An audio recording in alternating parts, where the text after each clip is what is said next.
یہ تو ہے کہ مطلب مدد تو آپ ڈائریکٹ اس طرح مدد نہ کریں، یہ اس شکل میں مدد ہو رہی ہے۔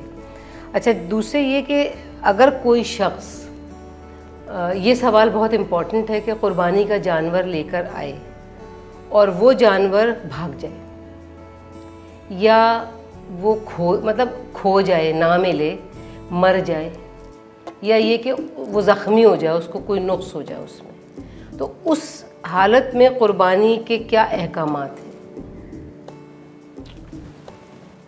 اس صورت میں یہ دیکھا جائے گا کہ جس کے ساتھ یہ حادثہ ہوا ہے اس کے اوپر قربانی واجب تھی کہ نہیں تھی۔ اگر کوئی غریب آدمی شوق میں لے کے آ گیا، اس پر قربانی واجب نہیں تھی، تو اس کی قربانی ساقط ہوگی، جانور بھاگ گیا، قربانی ساقط اس پہ تھی، واجب تھی نہیں۔ اور اگر امیر آدمی ہے اور اس کا جانور بھاگ گیا تو اس کو دوسرا لا کے کرنی پڑے گی قربانی۔ اچھا، جی، مطلب یہ کہ اگر فرض کیجئے کہ، اچھا یہ بتائیے، قربانی کرنے کے لیے قرضہ لے سکتے ہیں کسی سے؟ کہ قرض لے کے بھی لوگ کرتے ہیں، دکھاوا، شوق پورا کرنے کے لیے کرتے ہیں بہت سے لوگ۔ دکھاوے کے لیے تو کچھ بھی نہیں کر سکتے، وہ تو ہے ہی غلط، کچھ نہیں کر سکتے، ہے ہی غلط، لیکن شوق پورا کرنے کے لیے، اگر کوئی آدمی کو ایسا جذبہ ہے کہ وہ قرضہ لے لیتا ہے کہ وہ بعد میں اس کو بالاقساط وہ قرضہ ادا کر دے گا، تو اس میں کوئی قباحت نہیں ہے، کوئی قباحت نہیں ہے۔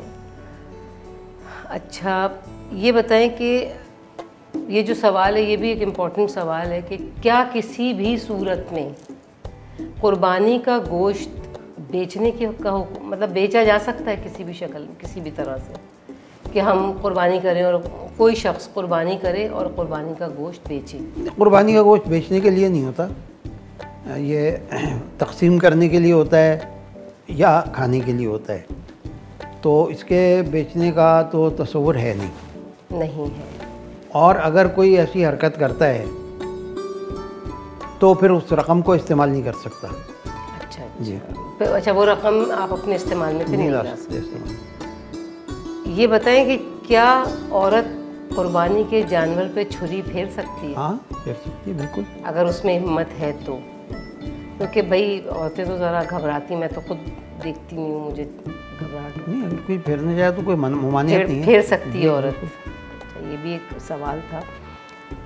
قربانی کا گوشت کسی غیر مسلم کو دیا جا سکتا ہے؟ جب گوشت بانٹا جاتا ہے تو کسی غیر مسلم کو دے سکتے ہیں؟ دے سکتے ہیں، مگر افضل یہی ہے کہ مسلمانوں میں تقسیم کیا جائے، اسے ممانعت بہرحال نہیں ہے، دے سکتے ہیں۔ اچھا، ایک اور سوال ہے جو بڑا امپورٹنٹ ہے، بہت سے لوگ اس کو اہمیت نہیں دیتے۔ ایک تو یہ کہ قربانی کی وہ عید الاضحیٰ کی آپ نماز نہ پڑھیں تو پھر اس صورت میں کیا ہے؟ آپ پہ قربانی، آپ نماز نہیں پڑھ رہے لیکن قربانی کر رہے ہیں، تو کیا یہ جائز ہے؟ جی، قربانی تو ہو جائے گی، قربانی ہو جائے گی، اور نماز بھی پڑھنی چاہیے، لوگ بہت سے لوگ کرتے ہیں۔ نماز تو ویسے ہی پڑھنی چاہیے، اور نماز پڑھنا قربانی کرنے کے لیے شرط نہیں ہے، شرط نہیں ہے، ٹھیک ہے، نماز کا ہو جانا شرط ہے۔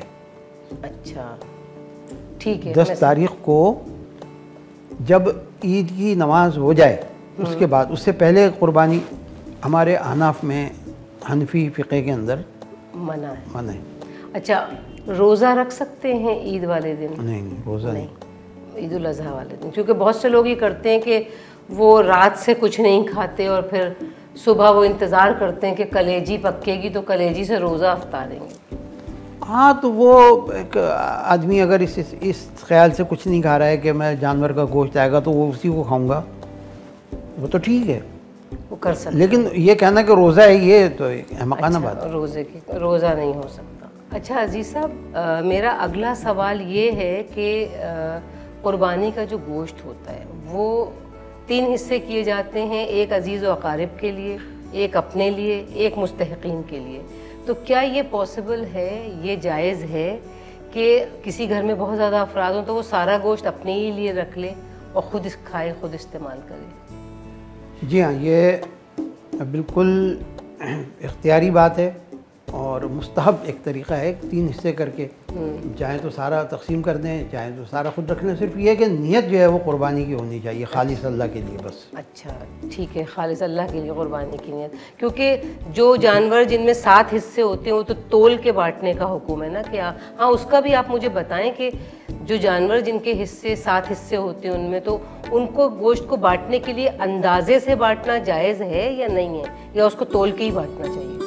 نہیں، بالکل اندازے سے نہیں بانٹ سکتے، جس کے حصے میں اندازے سے زیادہ جائے گا وہ سود کہلائے گا، سود کہلائے وہ۔ گا، اچھا، لہٰذا اس کو تول کے بالکل برابر سے تقسیم کرنا ہے 7 افراد میں۔ یہ حکم ہے؟ جی جی بالکل۔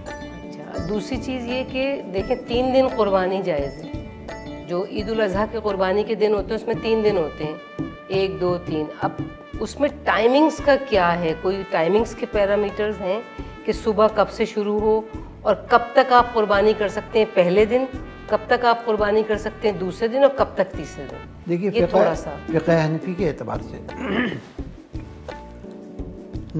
10 تاریخ کو صبح صادق سے قربانی کا وقت شروع ہو جاتا ہے، ٹھیک ہے، اور یہ رہتا ہے 3 دن، یعنی 10 11 اور 12 ذی الحجہ کو غروب آفتاب سے پہلے قربانی ہو سکتی ہے۔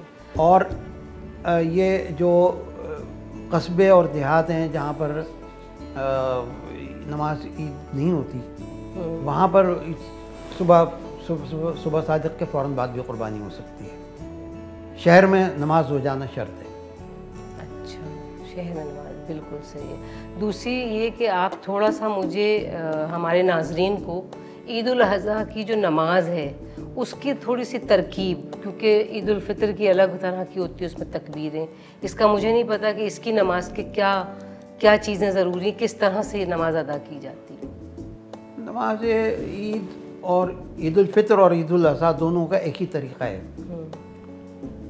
تھوڑا سا فرق یہ ہے کہ اس میں جب آپ عیدگاہ کو جائیں عید الفطر میں تو کچھ کھا کے جائیں میٹھی چیز گھر سے، اور عید الاضحیٰ میں زیادہ بہتر یہ ہے کہ اپنے قربانی کا گوشت سے آپ کریں ابتدا، مگر یہ ضروری نہیں ہے۔ عیدگاہ جاتے ہوئے آپ کو تکبیرات تشریق پڑھتے ہوئے جانا ہے۔ اچھا، تکبیرات تشریق عید الفطر میں آہستہ، اور عید الاضحیٰ میں یعنی عید قربانی آواز سے، بلند آواز سے، ایک راستے سے جانا اور دوسرے راستے سے آنا۔ یہ عید الاضحیٰ کے لیے؟ عید الاضحیٰ عید الفطر دونوں میں۔ اچھا، ایک راستے سے جانا اور دوسرے راستے سے آنا۔ اب نماز کی جو ترکیب ہے وہ بہت سادہ ہے، ایک نیت ہے وہ ہوتی ہے آدمی کی، بالکل۔ دوسرے اس میں 3 تکبیریں دونوں رکعتوں میں زیادہ ہوتی ہیں۔ اچھا، اللہ اکبر 3 دفعہ کہنا ہے عید الاضحیٰ میں؟ عید الاضحیٰ میں بھی، عید الفطر میں۔ اچھا ٹھیک ہے۔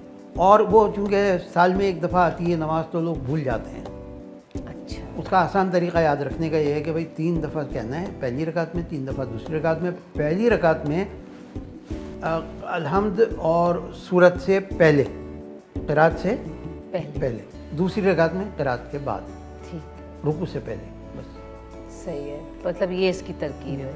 بہرحال آپ کا بہت بہت شکریہ کہ آپ اپنا قیمتی وقت ہمیں دیتے ہیں اور ہمارے ناظرین کو کچھ ایسی مستند معلومات فراہم کرتے ہیں کہ جس سے کہ ان کو یقیناً مدد ملتی ہوگی، اپنے جو بھی ان کی مسائل ہیں یا جو ان کی خلش ہے یا جو بھی کہہ لیں کنفیوژنز ہیں وہ کلیئر ہوتے ہوں گے۔ بہرحال آپ کی بڑی کاوش ہے کہ آپ اتنی محنت کر کے اور یہ پروگرام بناتی ہیں لوگوں کے لیے۔ نہیں، میں تو لوگوں کو بس بتانا چاہتی ہوں کہ دیکھیں ناظرین، میرا مقصد ہوتا ہے کہ میں آپ لوگوں کو مستند معلومات فراہم کروں، اور وہ مستند معلومات ظاہر ہے کہ جو کوئی پڑھا لکھا اسکالر ہوگا وہی بتا سکتا ہے، میں تو نہیں بتا سکتی۔ اس لیے مجھے آپ لوگ حوصلہ افزائی کرتے ہیں میری، مجھے بہت اچھا لگتا ہے۔ کبھی بھی کوئی سوال، کوئی بات اس حوالے سے، جو پروگرام ہمارے ہوتے ہیں، خاص کر حج کا پروگرام میں نے ابھی کیا، اور اب یہ عید الاضحیٰ کا ہے، کوئی بھی آپ لوگوں کے ذہن میں کوئی سوال ہو، کوئی بات ہو، آپ لوگ پلیز کامنٹس میں لکھیں، میں آپ لوگوں کے کامنٹس کو عزیز صاحب سے مشورہ کر کے ضرور رپلائی کروں گا۔ اللہ حافظ۔